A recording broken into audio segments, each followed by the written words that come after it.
This week on the podcast, we venture to the origins of the evil Annabelle doll with 2016's Annabelle creation.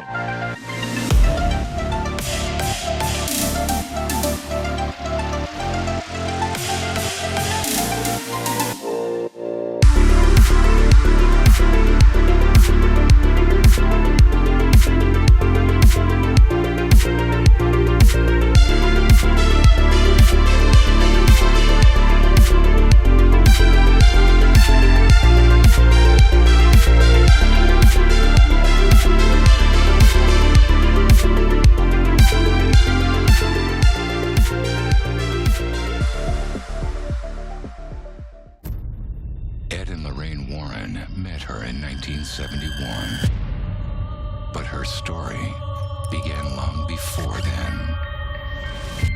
On August 11th, I found this doll. That doll was hidden away. Witness the creation of evil.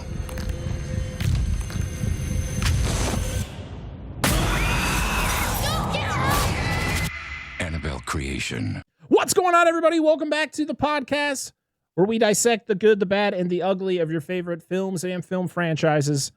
I am your host, Britt Parker. Joining me, as always, my wonderful co-host, Dan and Angela of DNA Gaming. Hello. This is episode 120, which just, every time we hit another 10 episodes, it's like, it just, it gives me like a power. I'm like, we're doing it, guys. We're still here. I'm sweating just thinking about it. We're still here, guys. So we were talking about Annabelle creation, or during filming, it was just called Annabelle 2. This was directed by David Sandberg, who also directed the Shazam movies. The film that got him the job was a little movie called Lights Out, which came out, I believe, a year or two before this one. So this movie was released June 19th, 2017 at the London or LA Film Festival, and August 11th, 2017 worldwide. It was supposed to release a few months before, but there was another movie. Oh, a movie we've talked about on this podcast, Alien Covenant, was released earlier in the year, and they didn't want to compete with that movie, so they pushed it a couple months, and so it came out in August. Had a budget of $15 million. If only they knew they had nothing to compete against. I'm sorry. I mean, that movie still made a lot of money. But this budget is tiny. You want to know how much it made? $306.5 million. That's why we got more. That's why. You know what I always say? It's a good turn on investment. Mm-hmm, exactly. But like I said, this was directed by David F. Sandberg. He directed Lights Out, which was a horror movie that came out a couple years before. And to be honest, I haven't seen that one. I've heard good things about it. I think it's on Netflix right now. And the thing is that Sandberg didn't actually want to do this film at first because he thought it was going to be a sequel to the 2014 Annabelle, and he wasn't about horror sequels because, going through the history of horror sequels, I mean, there are good ones. Don't get me wrong. There are good ones, but there are a lot of not so good ones. So he didn't want to fall into the trope of like, oh, I have to follow all this lore and I have to kind of go off of what they did in that first one. So he was very hesitant, but they told him, no, it's going to be a prequel. So, but you still have to follow these rules. But you still have to kind of put certain things in to kind of connect it. So it kind of gave him more freedom to kind of do what he wanted to do. But of course, he still had to put the connective tissues in there. And I mean, then we got what we got. Biggest complaint. It's still a sequel. I know it's a prequel, but it's still a follow-up to a horror film. So you still have that same problem that goes with it. Because there's been many horror prequels that were just as bad as horror sequels. That's true. Yeah. No, I get what you mean. This was, again, written by David Doberman, who wrote the first Annabelle. He would have come back to write the third Annabelle. He also wrote It Chapter 1 and 2, The Nun, which we'll be talking about next week. So we're going to be talking about him over the next few weeks because he's pretty much sticks around with this franchise for a while. He also wrote a movie that was directed by the director of the first Annabelle, John Leonetti, called Wolves at the Door, which is something I want to check out because I actually checked out Wish Upon, which was a John Leonetti movie, which we mentioned in the Annabelle episode. It wasn't good. It wasn't good. It was a really cool concept. So it's not to spoil the whole movie, but it's literally about kind of it's like a genie movie. Like you pretty much wish on this, like it's a box that you can wish things on, and the wishes will come true. But you have to like pay for it. Like there's a payment, so it's usually someone dies. Like that's the payment to the box. So isn't that kind of just like Wishmaster from like 95 or yeah, whatever, a little bit. like a gin? Okay, yeah, so similar yeah, concept. very similar. There's no creature though. It's literally this box. Okay. It's I think it's on Screenbox right now. I would say check it out. It's not the worst thing I've ever seen. It's a very cool concept, but I just feel they kind of fell short with the way things happened. The tension wasn't there like I was expecting it to. The cast, we have Stephanie Sigmon, who was our resident nun. She was in 007 Spectre. She was in Narcos, and she was in the TV show SWAT. We have Talitha Bateman, who these are the notable movies that I saw that she's been in. Geostorm with Gerard Butler. I don't know if you've heard of Geostorm. Yes, I'm aware of what. I've not seen it, but I know what it is. Love, Simon, the movie. I think there was a show too, and another horror movie called Countdown, which was some sort of like, it was like a phone. It was a horror movie based on a phone app or something like that. It was weird. Okay, but her brother is also an actor. His name is Gabriel Bateman. He played Andy Barclay in the 2019 Child's Play remake. And he was also the main character in Lights Out, which was directed by David Sandberg. Okay. Yeah. We have Lulu Wilson, who in the same year would also be in a horror prequel, Ouija Origin of Evil. Oh, shit. Why? Yeah, which was directed by Mike Flanagan. I've actually heard that's a really good prequel. And so it's pretty crazy, though. Like 2 horror prequels in the same exact year. Because I remember the first time I see her in this movie, I went, I recognize you. And then you literally look at the poster for the Ouija Origins of Evil, and it's just her with like white eyes. I was like, yep. All right. Okay. But she was also in Haunting of Hill House. She was in a movie called Becky, which was kind of like a revenge thriller, where like her and her dad go to some place and they get jumped by a bunch of guys and the dad dies, and then she kind of seeks revenge on them. Had Kevin James in it. A sequel came out like a couple months ago. It was called Wrath of Becky, and she came back to do that. So okay. Anthony LaPaglia, who for me, I know him from So I Married an Axe Murderer all the way back in the early 90s with Mike Myers. He played his brother. He was Al Capone in Road to Perdition with Tom Hanks. That's what I remembered him from. I looked at this like, this guy looks and sounds familiar, and it was Road to Perdition. He did voice work for Happy Feet 1 and 2. But I think most people would know him from Without a Trace, which was a TV show, I believe, on CBS. I watched it a little bit growing up. And he's also Australian. Never knew that. Dude, he's got a great voice. Yes, he does. Very like monotoned and like just deep. He's got that grumble to it. It's good. Somebody else I want to shout out because she was a pretty prominent character. Where is she? Why is her name on here? The one who played, was it Carol? Grace Fulton.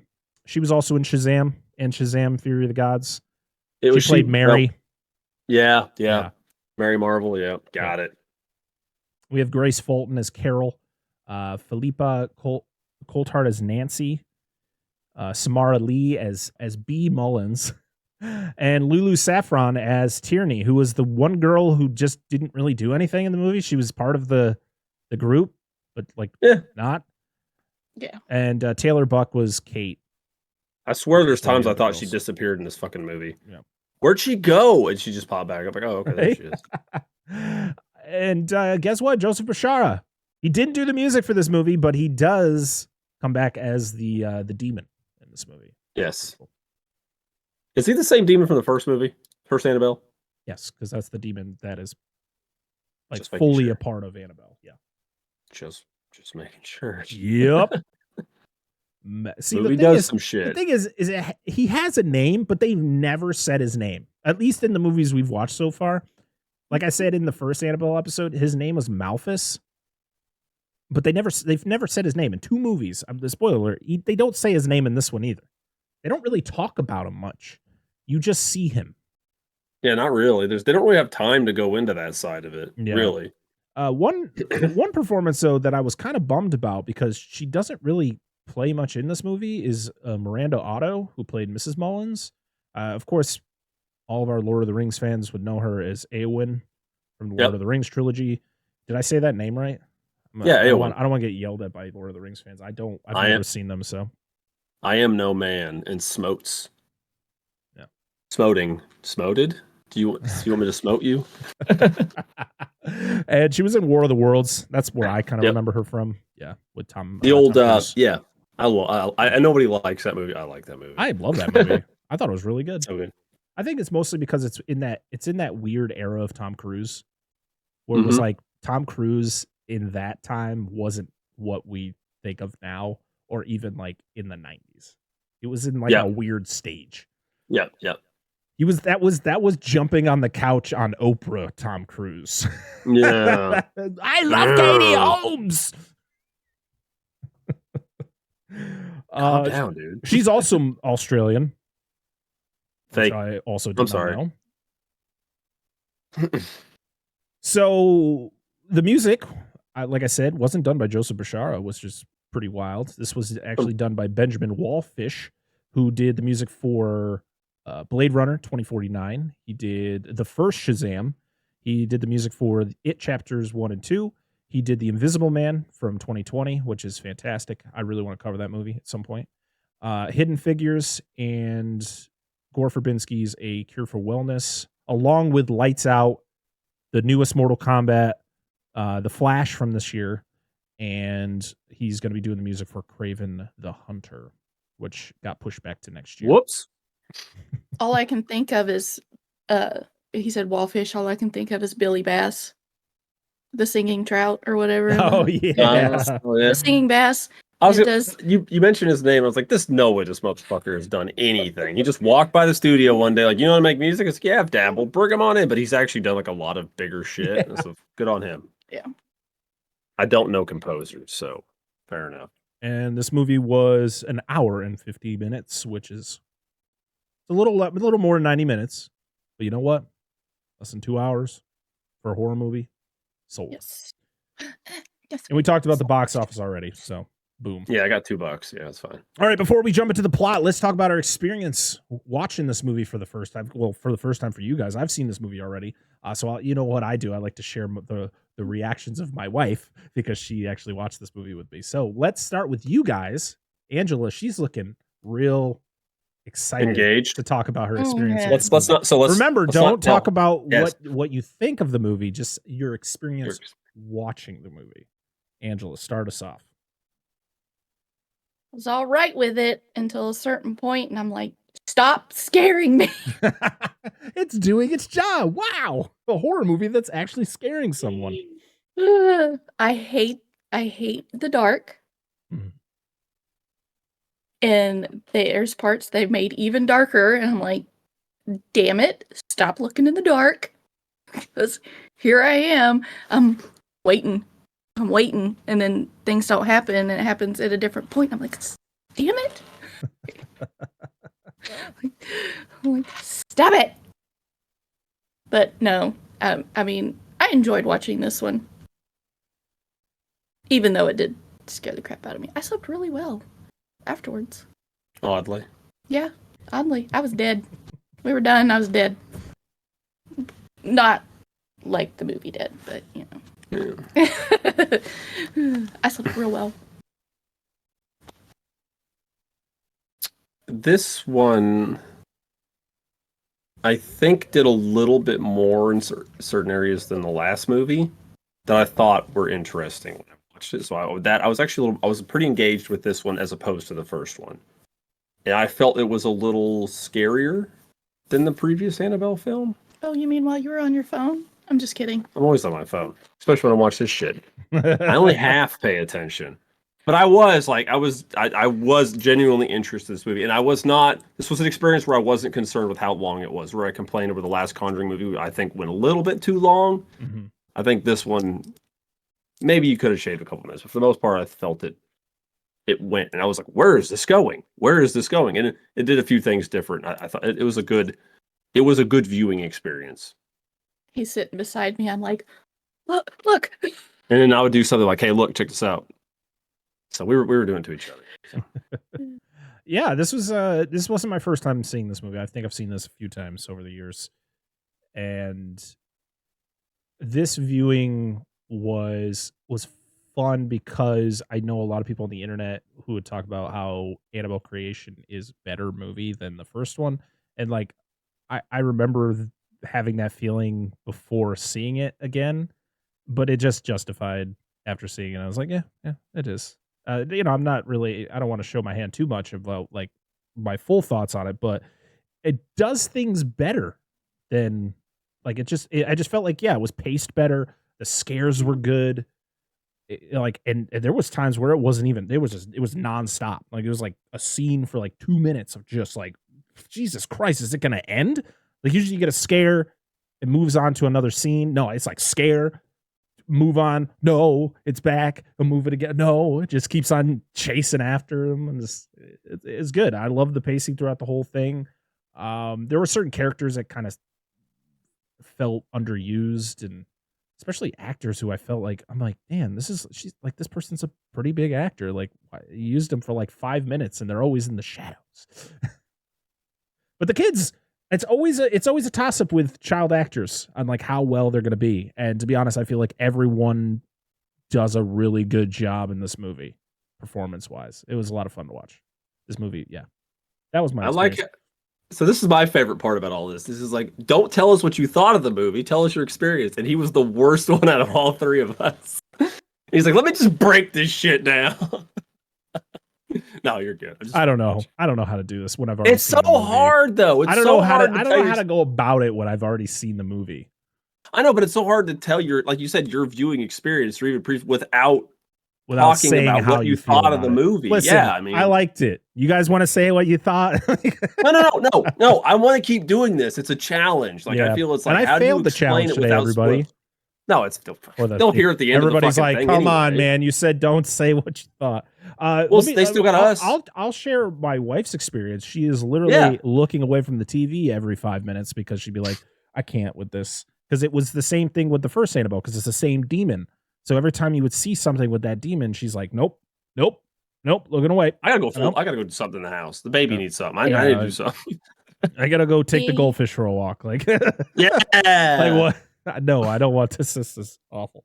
The one scene where it's just dark, and getting darker. Mm-hmm. I was like, nope, I can't. I was like, I can't look because I know what's gonna happen. I was like, no, I can't look. Yeah, but it was fun. It's always fun to look over and just see her kind of being like, okay, is it done? Like, can we? Is it on a lighter scene now? Well, the lights are on. If that's what you mean. Yeah. That's it. But yeah. All right. Well, let's hop into this plot because we got a lot to talk about. So this movie opens up to an eyeball. What's the eyeball doing? Well, we find out that it is a doll maker. He's creating the titular doll. And I love how it like shows the whole process and then it flips it over. It puts the stamp on and it shows like, the little line there out of 100. And he has to write in 1. You're like, ooh, she's unique. Yep. You see that there's somebody passes a note under the door of the workshop. And he goes out there. Well, he hears it before the notes start getting passed. He hears somebody outside his workshop. So of course he's looking around, and you don't know like really what's going on Like, somebody are we already getting paranormal stuff going on or what? But he goes in, he finds a note on the ground, and it says, "Find me." And of course, he sees where she is. She's hiding behind a curtain, and he writes another note and walks away. And she grabs it, and it says, "Found you." And then he tackles her, and you're like, "Oh, it's just a loving family. It's just a dad, and mom and dad, and a daughter." Miranda Otto and Anthony LaPaglia, they're not young. Like, when did they have this child? When they were like pushing 50? Like, both of them? Maybe at least in their 40s. Like, damn. Let's see. What's this? This came out in 2016. Miranda Otto is 55 years old. So she was born in 59. So she was 49 years old when this movie came out. I mean, the girl, I think the daughter was like 5 or 6. I think. Like, she was young. That's what I'm guessing. Yes, 5 to 7-ish range. It's just a funny. It was just funny. It was just funny to point out because I was like, they seem to be pushing the grandparents' age. Well, sometimes this is kind of the time when sometimes they take them a bit young. The father and wife. What year do you think this movie takes place? I know what year it takes place. It was what, 50? What did 55. It was take place in 55. Oh, did it? Was there a date? We looked it up. We looked it up. Oh, okay. I was like, I don't remember in the movie ever seeing a date, but okay. Yeah, that makes sense. So yeah, he, it's a loving family. Everything's so happy. But you see that the daughter, there might be something wrong with the daughter, like she's sick or something. Because they talk about how, they don't want her fooling around too much because of something, and you're like, oh, is this going to be what causes, the tragedy of this movie? Well, here's the thing I'm wondering though, because no, just keep going. I'm gonna look something. Keep going. Ignore me about the dates. So this is when you hear "You Are My Sunshine" for the very first time. Out of 1,000 times you're gonna hear this song throughout this movie. We're at church. This random guy comes up and asks about dolls. I guess the father is because the father's doll maker, he makes dolls for the toy shops in town. And so they head home and they get a flat, and this is literally a back road. There's maybe one car that passes on this road every hour, and of course while they're there they come into contact with the one car. And one of the lug nuts rolls into the road because he gets angry at the tire. It pops off, and the daughter he's having trouble breaking it loose. Yeah, and the daughter goes out for it and gets smoked. I know, dude. I was like, "Holy fuck, dude!" That is not what I was expecting. No, because are we going Pet Cemetery route? Because that's what you thought, and I thought while the dad was trying to break it loose from the drum, because sometimes steel wheels will stick to the drum. They get seized on there. Yeah, I thought he was going to pull and fall backwards and get ran over by the truck. That's what I thought was. But it was funny because it was the one car, the one vehicle. Yeah. I would, if I was in reality, be like, okay, let's get off the road for a second, let this car pass, because this car was flying. Because when it hits the daughter, it's not like it was going 20, 30 miles an hour. This thing had been going max speed for whatever car this was. Yeah. They were on a gravel road too, weren't they? Yeah. And cars didn't go as fast back then either. It was like 50, 55 mile an hour. That was nuts. They were already pulled over on the side of the road. You would think this person would slow down. Because there were people? Because there were people, or that they would stop and ask if they needed help. So on the Blu-ray for this movie, there is a special feature that is David Sandberg going through the process of directing, and he's showing fun behind the scenes shots and kind of showing the process of how he went about this movie.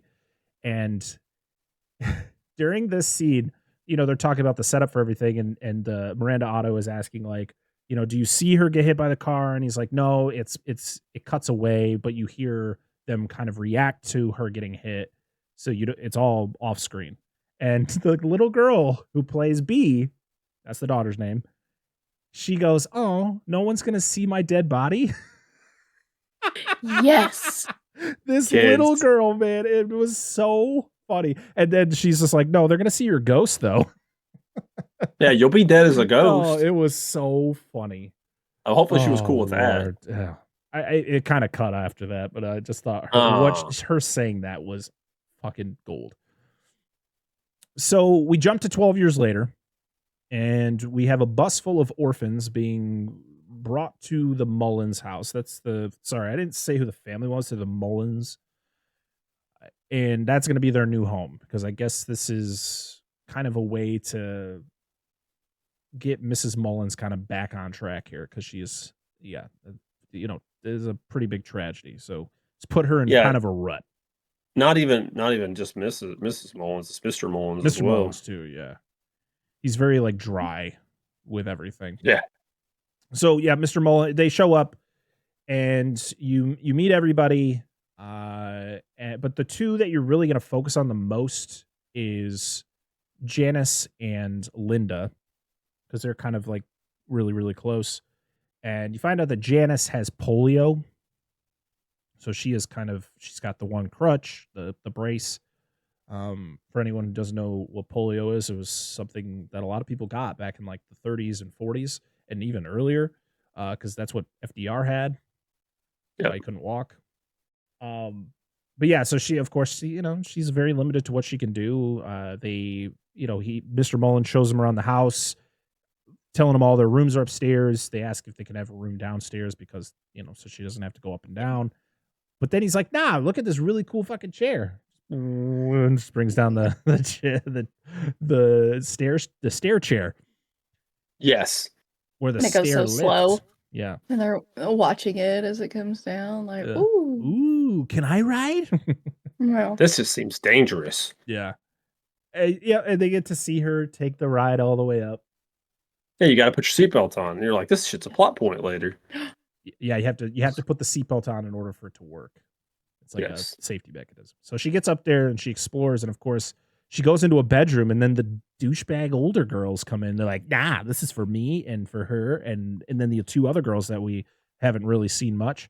So get the hell out of here. And yeah, they're very mean to Janice. But don't worry about it. All the other two girls aren't relevant. So they literally are not relevant. They show up for a couple scenes. They have a couple lines. No, actually, there's one girl. I don't even know if she even says anything in this movie. And that is the producer's daughter, that Lulu Saffron. She's the daughter of the producer, Peter Saffron. Yeah. I thought it was funny. And then the other girl, she has a few lines, and she's a little bit more prominent in the movie, but like, she's also kind of just there. I think her name's Kate in the movie. Yes. Yes, yeah. Yeah, I don't think she says anything. No, I don't think she says a damn thing in that movie. Maybe? I don't know. Yeah. So the older girls, I think, is Nancy and Carol. Yeah. They are the two oldest ones. And of course, Carol's kind of like the leader. She's kind of like the one, she's like the head like girl, because she's the oldest. And she sucks. I don't like her at all. Like, she's just mean a lot. Yeah, but I guess I agree. That's the time. Yeah. But she's not even like, okay, let's preface this though. She's not a nice girl. No. Period. But she's not like, she's not mean. Evil. She's not like fucking mean, pushing evil. People down the stairs and doing shit. Or being like she's just a mean person. She's just a hateful person. I think it's more of just she's mean to Janice, and like, it's like, damn girl, like, she fuck you and your polio. Like, God, that's so rude. Why would you do that? It's the time. Yeah, and she was an older teenager. She probably, people thought it was I mean, it was anytime anyone had any type of something that would affect them in their activities, they'd be like, what a loser, he can't fucking run because he's got fucking bowed legs, like, fucking weirdo. And you're like, what, bro? I know, chill the fuck out, dude. I remember I had to stand up to there was a kid I think he was in my grade, who was bullying this kid that was also in my grade, who had a lisp, and it was a really bad one, like to the point where like he would get really nervous and he would talk and you could barely understand what he was saying. But like, he was a super nice kid. He was a nerdy kid, he liked his, he was still into, like, I mean, I can't say anything now. You got people in their 30s, 40s, 50s still doing Pokemon, and you guys do Magic the Gathering, and so it's not even as weird anymore that people do that. But like, I felt like when I was in high school, people were still playing Magic. It was weird. It's like, why is that weird? Yeah. But now it's like, who cares? But like, the kid would get made fun of all the time. And I remember I was like, what the fuck is wrong with you? Do you have anything better to do than to bully this kid because of something he can't control? Right. Get the fuck out of here. Go find something better to do, weirdo. Yeah. I befriended. Go home and let your parents beat you, you piece of shit. Oh, shit. Just get outside. No. Well, I was gonna say something nice, and you ruined it. 1 star. I do love the shot though. This is before she goes into the bedroom and has to deal with Carol. She gets to the top of the stairs, and down the hall you see the girl just standing all the way in the back, and then she kind of like walks off screen, and then that's when Janice looks back. You're like, oh shit. Did I hear something? Is this your grandma? Is this movie about your grandma? Granny? So Janice and Linda, they bunk up in the kind of like it looks like a room where he probably like makes the clothing for the dolls. I think it probably Mrs. Mullen's old room. So it's got like sewing stuff like that. Stuff. Yeah, because there's a deleted scene that actually shows more of the Mullens before B dies, where she is the one who creates all the dolls' clothes while he just makes the dolls themselves. And she's actually sewing. She's actually like sewing up the actual dress that Annabelle the doll wears. I still ain't sleeping in that room. No. So what the hell was her name? What's the sister's name? Linda? No. Yeah. No, the nun. Oh, Sister Charlotte. Sister Charlotte. Sister Charlotte, she checks in on the dumbwaiter that's in her room, which was fun. I guess the costume designer is the one who came up with the idea for the dumbwaiter, and the director's like, we could do a lot of stuff with that. Yeah, dude. Dumbwaiters are terrifying. Did you see Haunting of Hill House? Yes. Yeah. Yeah. The dumbwaiter is one of the scariest parts of that damn show. I hate dumbwaiters, period. I've been in the Biltmore house countless times, and I'm waiting for the dumbwaiters to just open up as you walk by. I'm like, I like the pool in the basement. It's so fucking creepy. When was that house built? 18 something. 18 something. They got an indoor pool in the basement. It's creepy as fuck, dude. Yeah. Yeah, dude, it's fucking sweet. It's like an indoor pool in the very lower level. Like you go through, you go down the steps and you go through like this stone tunnel to all this. It's wild, it's dude. Really cool. It's wild. That's crazy. If you never bid, you should. So she's messing with the dumbwaiter because it's kind of fucking with her. It's like opening and shutting on its own. Daddy? So the girls go exploring. They're gonna go outside, but Janice can't go because she doesn't want to go down the stairs. So she's just like, I'm gonna be sad and stay upstairs and watch you guys. You promised me you wouldn't treat me any different. Yeah. But as she's waiting there, you see the door shut and there's a girl behind the door, and the girl slowly walks towards her. But it only it goes from you seeing her to it then shows Janice's back, and it gets closer and closer, and Janice turns around and there's nothing there. Also, it moves her crutch because her crutch was leaning up against the wall, and now it was like right behind her because she like backs up into it. Oh, crutchy. How did you get here? So it's dinner time, and they're all Mexican night. They're doing their, I don't know. I just wanted to add to the context. It doesn't exist. I said it was Mexican night. They were having tacos. What do you want? I don't even know what they're eating. I wasn't paying attention. I think it was just like ham or something. So they're eating dinner. They're doing their grace. And then Mr. Mullins has to get up because Mrs. Mullen has a bell. He pretty much has to like answer, get her stuff when she rings the bell. My Blu-ray was being weird. I don't know if you've ever had this experience. I'm not saying with this movie, but like ever had an experience with a Blu-ray where the audio just kind of cuts out randomly, and it's not the like talking, it's sounds. So sometimes it'll be the music of the movie. Like it literally said in the subtitles, "Bell rings," and I could not hear the bell. Yeah, audio channels drop. Yeah, I was gonna say I didn't hear it. Oh, maybe it wasn't just me then, because I was like, it said "bell rings," and of course he reacts to it because he's got to go to the room. But I'm like, I didn't hear the bell, and then it keeps saying that it's ringing, and I'm like, I don't hear the bell. I don't know if I was looking at the screen at that moment. I just heard him say, "Oh." Yeah, I remember him having to get up. And I'm like, where's he It going? was very weird. I was like, was the food that bad? But Carol... You probably made it. Yeah, probably. But Carol gets up because she's a little nosy because the door's ajar. And she sees Mrs. Mullins. She's in a bed surrounded by like the bed curtain there. So you can't really see her. And then, of course, Mr. Mullins slowly shuts the door. And then Sister Charlotte's just like, get the fuck back in your seat and eat your food. Stop being so nosy. Yeah, come on. Damn nosy. I would have been nosy. So it's the first night sleeping in this very massive house. Oh, God, it's huge. Which was also used in Westworld.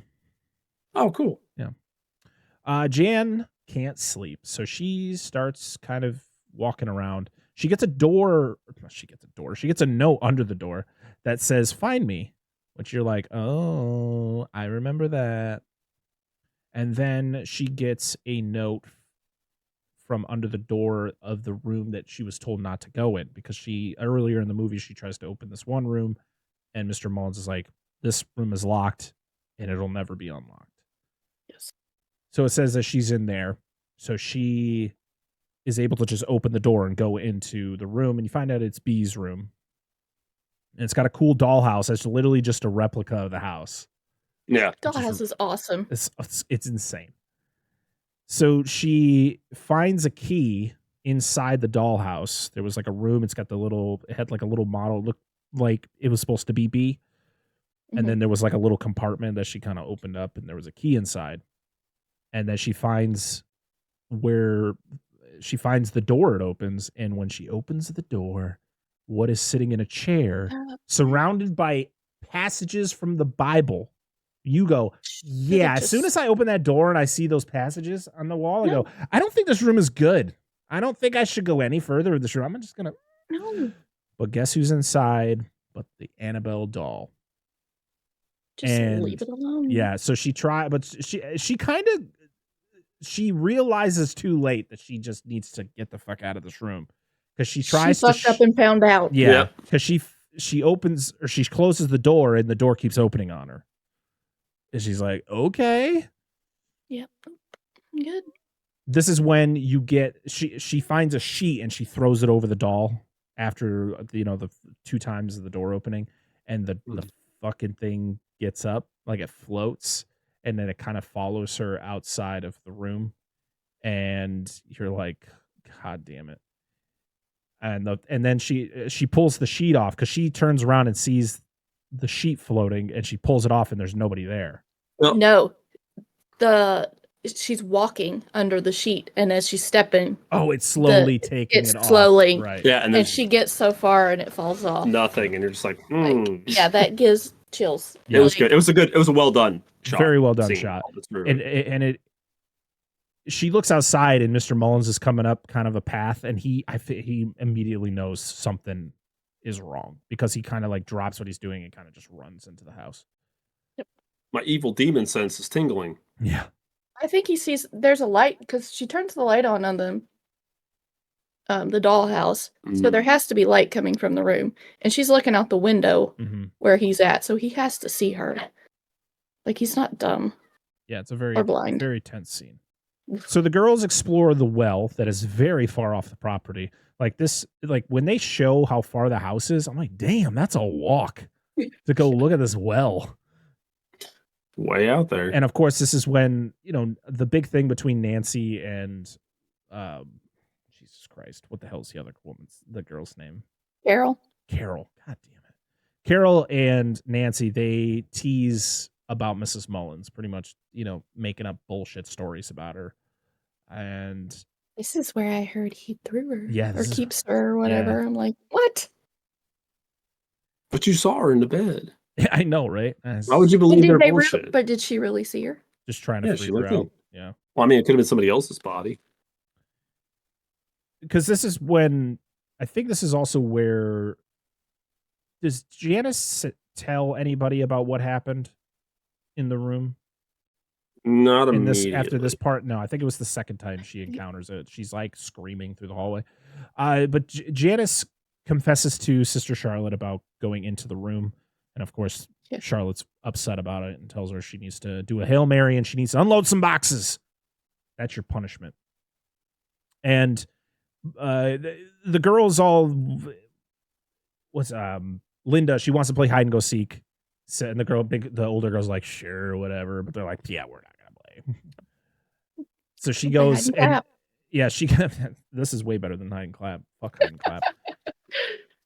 Yeah, so they're doing their confession thing, and Linda comes in because she's looking for a hiding spot. So she's like, oh, what's going on in here? Who cares? And she kind of leaves. And then she finds a spot, and she goes in there.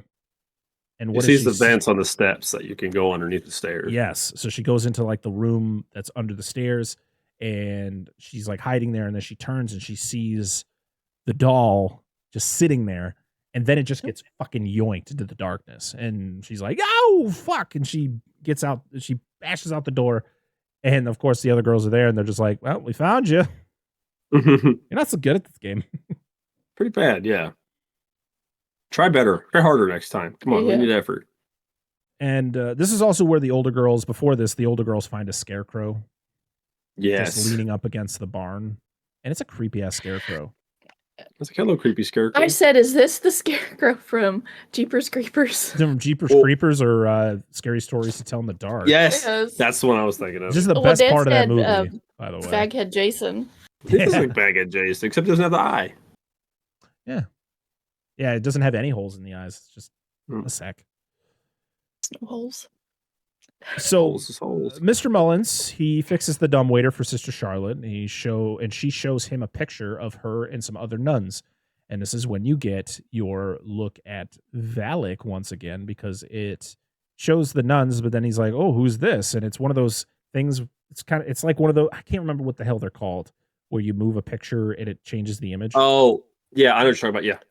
It's the lenticular. Yeah, lenticular. Yeah, and it has one of my favorite movie covers from The Lost World. Actually, the Lost World copy of The Lost World I have that I got recently still has the fucking thing. I don't want to pull it out, but it still has the original T-Rex one in there. It's awesome. I was so happy when I got that copy because that's exactly what I had as a kid. But yeah, he moves the picture and it's the nun. You know, like, oh, there's our connection. You know, that's literally the only thing. But there's also some theories. But we'll talk about that when we get to a certain scene. I actually did not get that connection, so I must not have looked at that moment. No, I seen him pull the picture up, and she's like, "I don't know who that is." And then I was like, "It's the nun." Oh, okay. Yeah, because she's like in the darkness, and he can only see her when he like gets a certain light on it. Yeah, and you can definitely tell.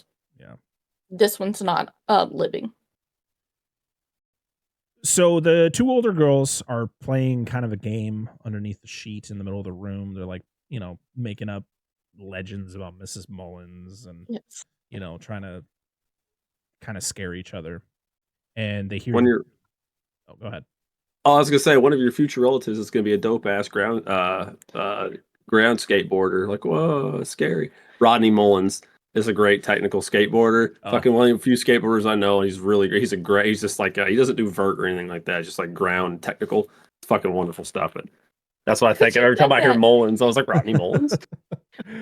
But they hear the bell ring, but it's like not, because her room is downstairs. So you would think it would be really, you wouldn't hear it very well, but it's like in the same room as them. Yeah. And then they look out like the window, like by the window, and you just see like a ghostly figure walking by, and then it like slowly comes towards them.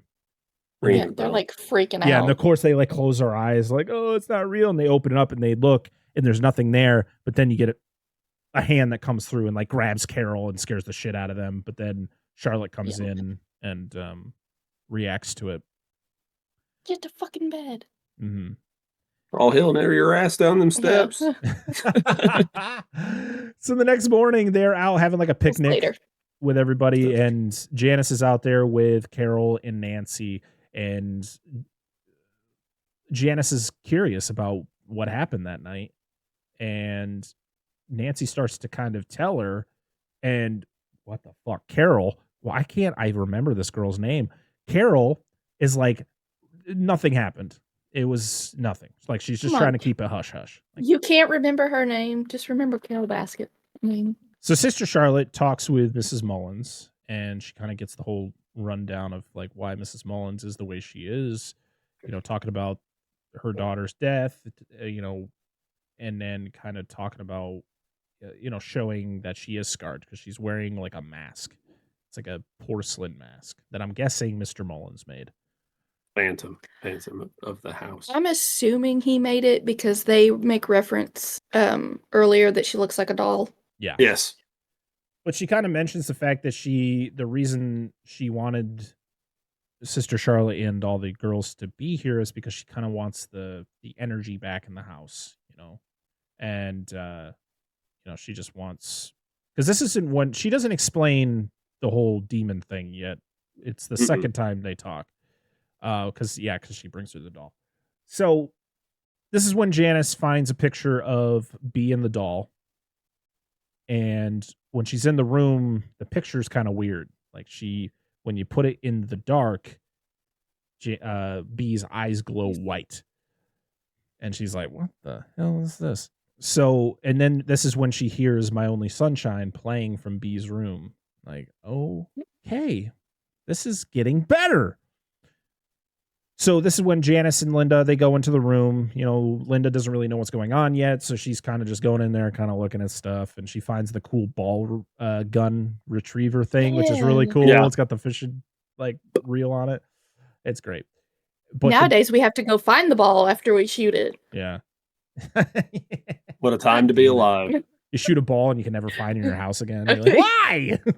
Where does it go? That's why we have 18 trillion Nerf darts, because you never know if you're going to find them. We literally find them everywhere, and they haven't been shot in months. It's the same thing with golf. Like, me and my brother went golfing yesterday, and literally, he hit a ball. I watched the ball the entire time, and I knew exactly where it landed. And I was like, it's over by that tree. We drive to that tree. We drove around the tree 5 times. And where the fuck did this ball go? Did a fucking gremlin come out of the ground? Just take it. Like, God damn you, leprechaun. Yes. For those of you old enough to remember, they're just in cahoots with David the gnome. And he collects the balls so they can resell them to you. Fuck up your game. Or the gopher from Caddyshack. All I can think of is the Adam Sandler movie. Oh, Happy Gilmore. Happy Gilmore. Happy Gilmore, yes. Where they're like going through the lake and picking up all the balls. Yeah. Like, I found one. Happy Gilmore's great. Get in your hole. Sorry. Die, clown. Janice and Linda, they're in the room. The doll is sitting on the bed. They're talking about like the creepy things that are going on in the room, and then they look at the doll, and the doll's head had turned towards them, and Linda's like, "Yeah, I think I'm gonna go.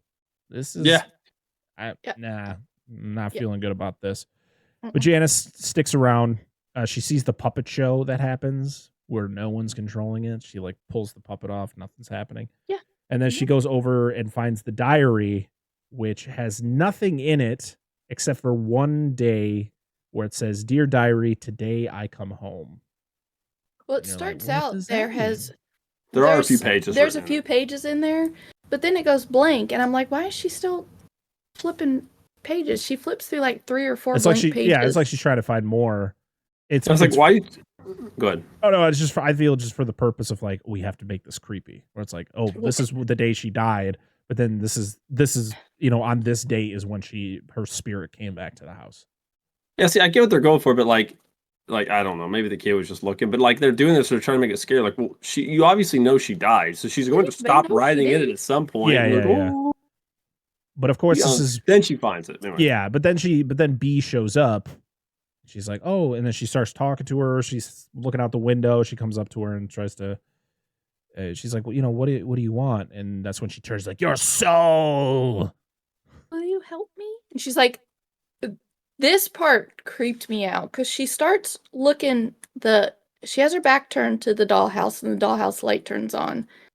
Well, she turns around, and she's like looking in the dollhouse, and all you see is like white in one of the windows of the dollhouse. Mm-hmm. So Janice stands up and looks, and there she is, and she's like, hello? So Bee turns around and goes to the window, and she's just like tapping on the window and says nothing. Like, yeah. Good.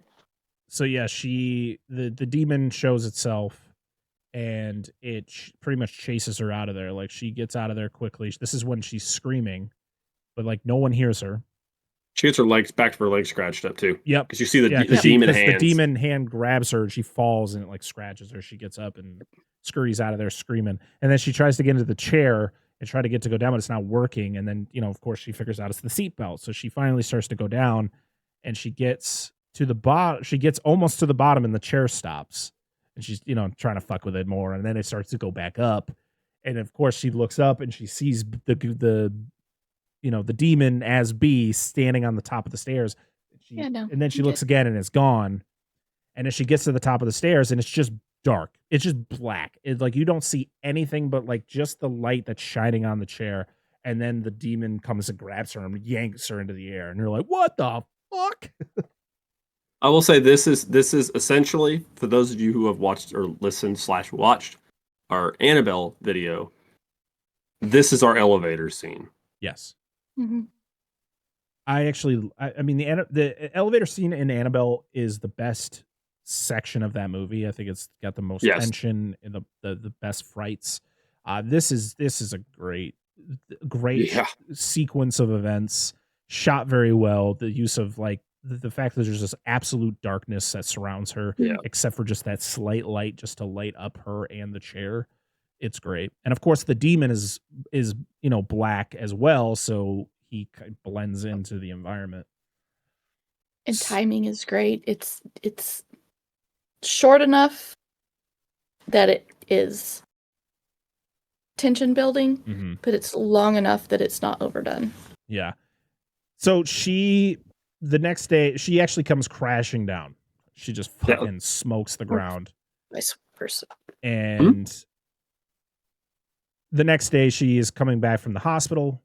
I thought she was dead. I was like, is she dead? I don't know. She's still moving. Is she alive? I have no idea what the fuck's going on. She's like bleeding and shit. Yeah, and then it just immediately cuts to her coming back from the hospital. Yeah, because you see a boot drop and you see her drop. I'm like, well, she's dead. Damn. Yeah. And you're like, oh shit, this is like the main character. And they killed her off. Like, I mean, we've seen it before in other movies. It's like, oh wow, that's a cool little twist. But then no, she just, she pretty much is now wheelchair bound.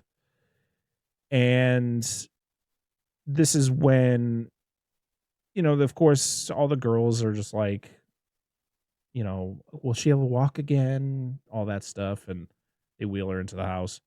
And Janice tells Sister Charlotte that this house is evil. And Sister Charlotte's like, you're just being crazy, little girl. She doesn't believe her, though. Yeah, I don't, like, a woman of faith. And I understand, like, kids have crazy imaginations, but, like, in her predicament and, like, what she's gone through, you're really not going to believe her if there's something going on. Like, because I guess they thought she fell down the stairs, but like, how did she fall down the stairs if she landed on the top of the stairs? Did the demon just like nudge her off and then she just rolled after that? Oh, well, yeah, because she's like dead center. She's like in the center of the staircase. She's not like at the bottom of the steps. She's like, she would have had like fallen off the rail either at the top or halfway down the stairs. Oh, I thought she was at the top of the stairs. I thought that's where she fell. A little. No, she fell. She fell on that landing that's like between the two set of stairs. No, she fell all the way at the bottom. Yeah, she landed from the upstairs all the way down. That's See, why I thought she landed. I thought she landed at the front of the chair. I was like, that's the top of the stairs. Why would they think she fell down? Okay, well, clearly you guys saw it better than I did. I'm pretty sure where she lands is where they keep all their shoes. Yeah, it's where the shoes and like right by where the hidden doors goes underneath. Yeah, like almost like not right when you come in the door, but right after you go up the steps. It's like right that little opening, right where the dining room is.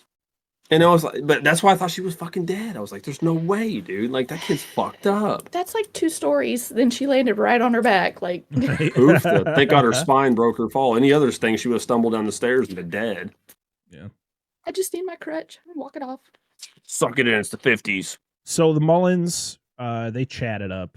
Mr. Mullins, of course, he's carving a crucifix out of wood. He's pretty much like, yeah, something crazy's going on here. Like, I don't know what, but something's going on. And Mrs. Mullins is like, I'm just happy the girls are here. There's nothing. You just stop worrying about things. It's okay. And he's like, easy for you to say. You don't come out of this room. It is. I do like this moment though, because this is one of the few times you've actually get Mr. Mullins kind of humanized. Yeah, because he just comes off as like this gruff, "This is my house, don't do this" kind of thing. yeah. Like he doesn't like yell at or be mean, but he's just kind of like one of those, like, he doesn't know how to interact with these people, and you kind of realize he's just a regular guy that just had some bad shit happen a while back. Mm-hmm. And he's a cool guy. I mean, I like his character. I like the way he reacts to certain situations, like earlier in the movie where the girls are laughing and chit-chatting and he walks past the door and he kind of like stumbles over his words, doesn't say anything.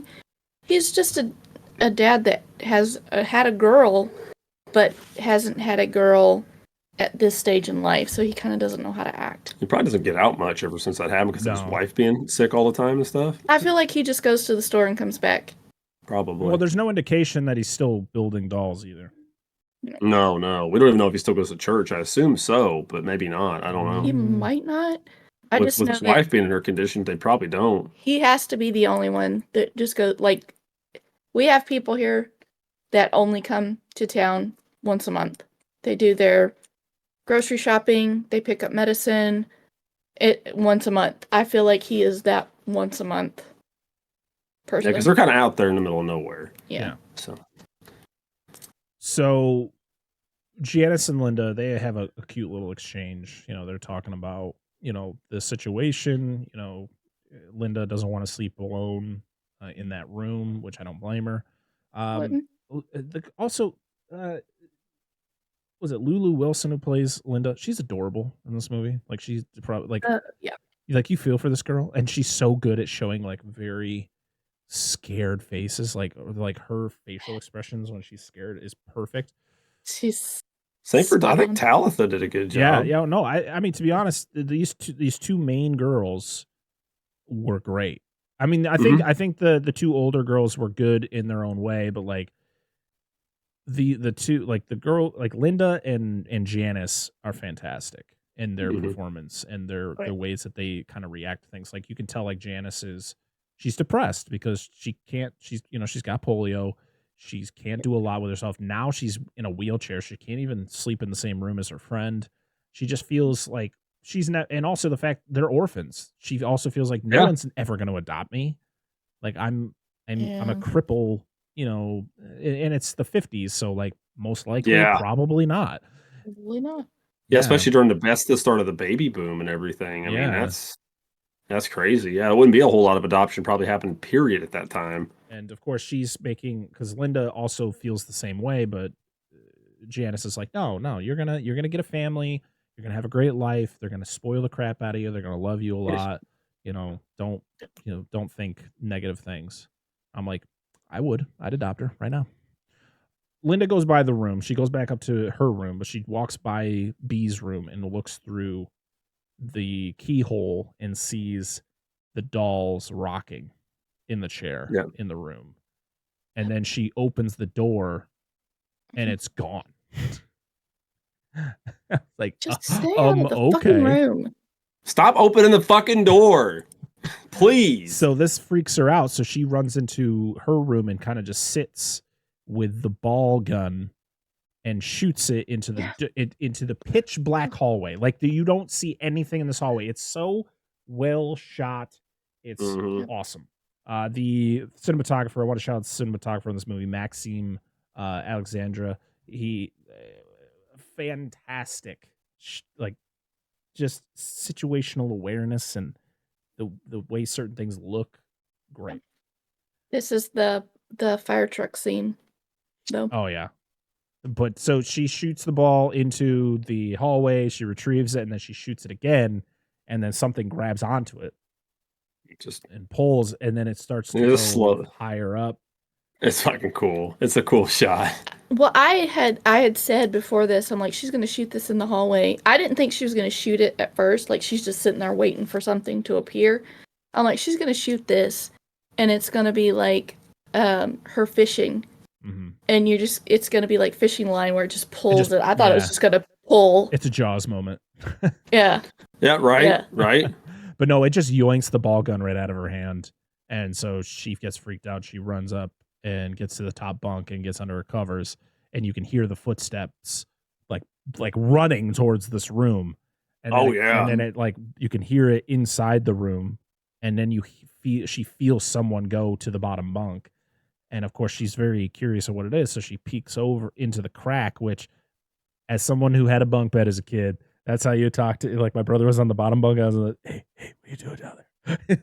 Yeah, absolutely. That's what you You do. still awake? Hey, so yeah. But you see the footprints too. Hey, what's yeah. Yeah, you see like the black, which was oh no, you don't see him in the first one, I don't think.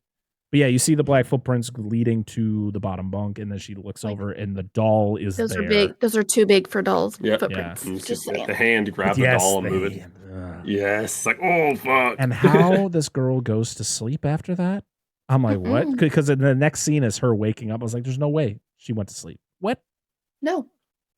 I wouldn't even have been under the covers like she was, with her head peeked over the edge. No, I'd have had my head on the other end in the fetal position, curled up, like, please don't touch me. Yeah. It's one of those things, though. It's like maybe she did stay up for a certain amount of time and just passed out. She was just so exhausted. Probably. Yeah, that could happen. Maybe that's why I don't like having my back to people. I slept on the top bunk as a kid. It's also one of those things where when you're so scared, you're like, maybe if I just go to sleep, my brain will shut off and I won't be thinking of it. Where like when you're awake the whole time, that's all you think about, and you're just constantly like, where is it? Yep. Your body comes to a point where it's just like it just shuts down. Yeah, it's for sure exhaustion. My grandparents had an RV pass. Mm-hmm. So we went and stayed in a cabin where their RV was. Oh, okay. And I always slept with the TV on as a kid because I couldn't sleep with it quiet. Right. And there was nothing in this cabin. And I'm like wide awake on my back. And I can't sleep on my back. But I'm like, I don't know where else I'm going to sleep or what I'm going to do. And it's so quiet. And you can hear everything going on. And my body just finally is just like, nah, bye. Well, it's like we usually have a fan on because we like white noise in the background, right? When we sleep. You have to have something. Yeah, on. and like it's like when you go to a hotel or to a house or rental whatever, and you forget your fucking fan. You're like, I can't sleep. Like I just can't fucking sleep because it's not there. Oh well, we didn't sleep this last time either, and we had a fan. Yeah, that's true. Slept better. Like I mean, like it wasn't just like laying there in bed forever. But anyway, it's not. The bed was too soft. It ate us. It's like. Oh, that sounds great. We're never leaving this bed. I felt like I was sleeping on a cloud, like literally, and I'm like, no, this bed is too soft. I need a harder bed. Like I'm just like, yeah, because a super soft bed can like it hurts in the morning. You get up and you're like, my body was not in a position it should have been in. Yeah, because it's like you want it to be soft, but you need some kind of support. Yeah, it's the same with pillows. If I have a way too soft of a pillow, I wake up with a headache because my neck is probably like this. Yeah. I woke up with the pillows like right around my face because it was. It's just like one hole like to breathe through. It felt like the Stay Puft Marshmallow Man. Yeah. Yes. Oh bad. Man. Should have brought my own pillows. So we see Sister Charlotte wheel Janice outside because she needs to get some sun, and she's like enjoying herself. Charlotte goes away, and the demon has other plans for her. Now, there is a theory that the demon that kind of looks like Charlotte that pushes her into the barn is actually Valak, not the Annabelle demon. So because I guess these two demons actually work together in some sort of way. So like it was helping the other demon take over Janice. I don't know. It was a theory. There's no concrete proof because the fact of like, I don't think he was making this in mind of putting Valak in this movie other than the fact that they show the picture. I think they should have just not showed who pushed her. I think she should have just started wheeling towards it. It should have just been the wheelchair moving on its own. But yeah, you don't see the face, but you see it looks like Charlotte. Yeah, you see like the hands and they're discolored and like. Yeah. And this one is wearing the same outfit she was wearing. Yeah. So it's like. It's just not like just don't show that part. It was not necessary. It wasn't necessary because Janice doesn't turn like she sees the hands on the side of the wheelchair and sees the not face, but the it's like the sun the hitting shadow. it. You can't really see. Yeah. So she would have known if whoever was pushing her was wearing that same outfit anyway. Right. So it should have just been like, yeah, just leave it at that. Yeah, so she gets pushed into the barn, and it's all happening in broad daylight too, which is something you don't really see in these type of movies. Everything usually happens in the dark. This is like bright early in the morning. Sun is shining bright. It's hot. But yeah, she gets pushed into this barn. She falls off the wheelchair, and it's now kind of like a cat and mouse game between her and the demon in the form of B again. And yeah, she's under there, and the demon like hops on top of her, and this is when you know she's about to get possessed because it pukes in her mouth. And you're like, oh, we've seen this before in these movies. She's definitely now the demon. But here she is screaming, and nobody hears her until after she's done screaming. Like, so yeah, there are a lot of people who've mentioned that, and I, of course, I question that too in some of these movies where it's like people are screaming. So I guess demons can kind of fuck with, like, they can manipulate time and space. So like her reaction and her, like, what's happening to her really isn't what's happening in reality. So like it's like a pocket dimension. Yes. So like she's screaming, but like that event's not happening in real time. It's happening in this fantasy type demon world. It's like when she got chased and thrown off the stairs and the whole seat thing. No one comes out. Yeah, after she threw that down, it cuts to the other rooms of the house, and everybody's just sleeping soundly, like they didn't hear anything that happened. Yeah. So, I mean, after the doors start, the doors on something in the shed start. Well, yeah, what if she first gets rolled in, like shit gets start tossed around, the door drawers and shit start moving on things. Yeah. It's that typical demonic presence. We got to make everything move and shake and make scary. I mean, at this point, they've stayed here longer than I would have. Like, that first night, I'd have been like, nope, I'm walking to town. Well, that's the thing is, like, it's even that's what it is. I get it. They don't really have anywhere else to go. And like Sister Charlotte's the only one there because there's like you see 2 other snippets of men in these movies that aren't Mr. Mullins, and that's it. You don't get any other male characters. It's all female characters. Yeah, it's the priest, which we I don't even think I've mentioned him because he is literally in this movie for 10 seconds. Yeah, doesn't matter. He is literally an irrelevant character, and he says some dumbass line at the end, which we'll mention. But see, the thing is they've had multiple instances of stuff happening prior to this, and again, they don't have anywhere to go. No, but like. Nobody, like, it's like, oh, you'll be all right. You'll get over it. Yeah, because Charlotte's like, yeah, we can't really go anywhere because if we leave or they kick us out, like, we're going to be separated. So we're not even going to be together anymore. It's like a whole sad thing. Like, this is just a sad situation. At the fucking hospital. I ain't coming back. But this barn scene is really effective too because, like, the fact of her having to crawl under, like, that one area and she hears the footsteps above her and then she, like, she looks in one direction, there's nothing there, and she looks in the other direction. It's just B at the end there, and then she just crawls like a fucking spider over to her and just pounces on top of her.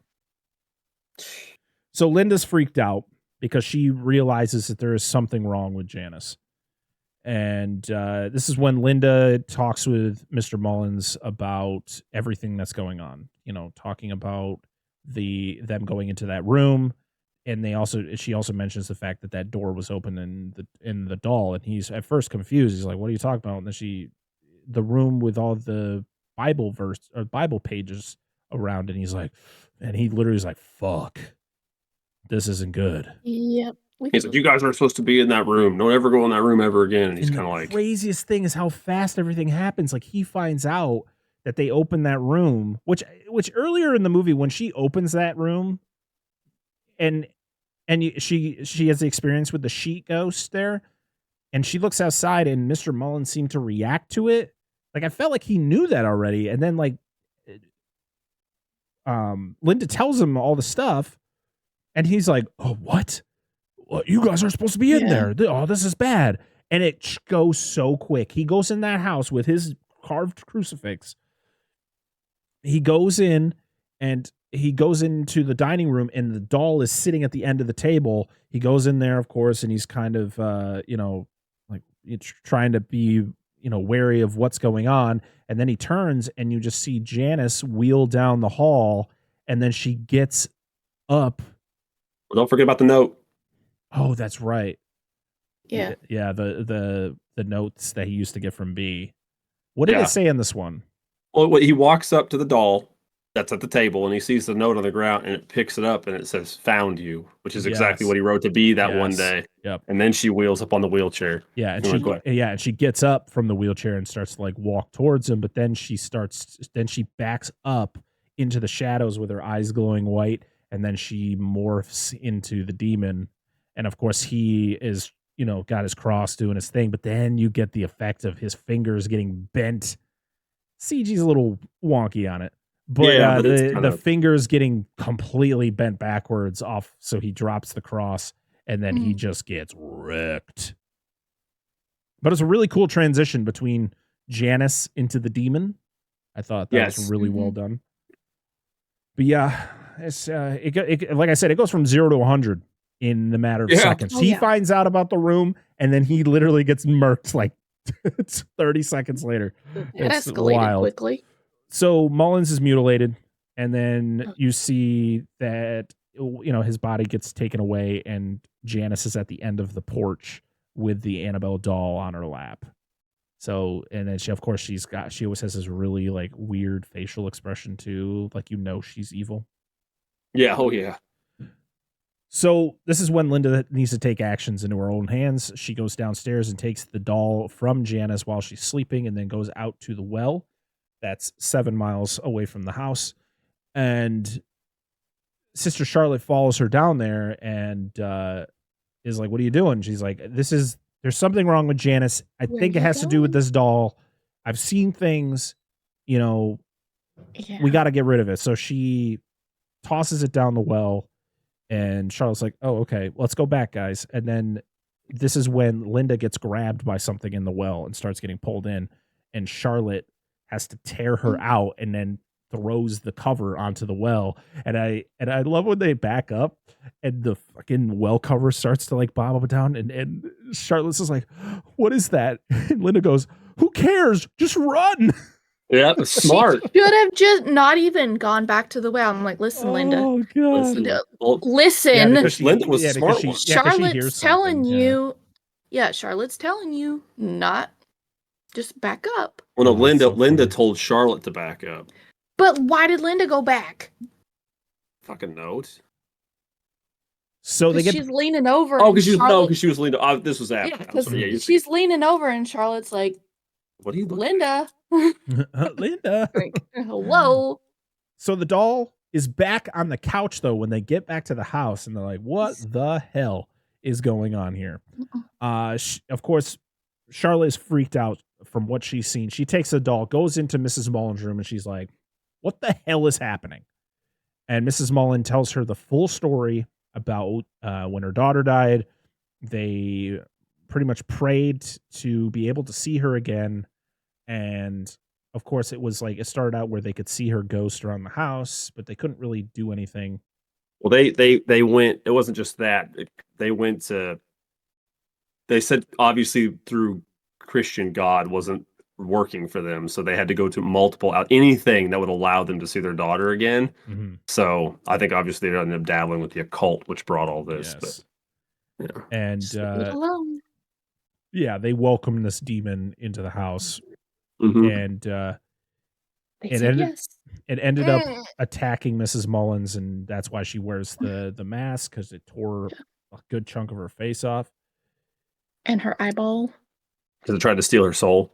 Yeah, because this is when you see Mrs. Mullins goes into the room where B, the ghost of B, is doing like a tea party at her little table there. But then she gets up and then starts to like get taller and bigger and stuff, and then that's what attacks her. There was also, I guess, a deleted storyline with Charlotte. You were going to find out more about Charlotte's backstory, where Charlotte had a child that she had to give away because she was going into the monastery.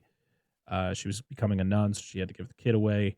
And then she found out that the kid died when it was like 7, drowned but she was while she was at the house, she was experiencing hauntings. Like the demon was using her dead child against her. So like there's a really cool deleted scene where she's sleeping and she gets kind of woken up and she hears scratching from under her bed, and she takes her lamp, turns it on, and she shines against the wall, and it's a shadow of a kid under the bed scratching, and then turns to her and is like, "Mommy."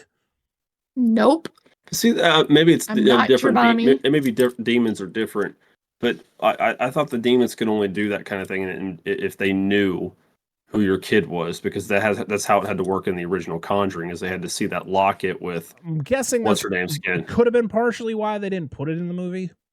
Yeah, probably. Like that kind of breaks the rule. They completely cut out the whole. They don't even mention any part of that in this movie.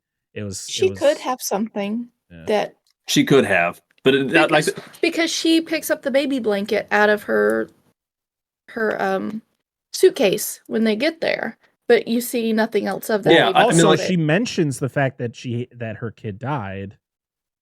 So maybe the demon was able to hear that from within the house, or kind of the energy of her telling the story. Kind of the demon's like, "Oh, okay, cool. I'm going to use that against you."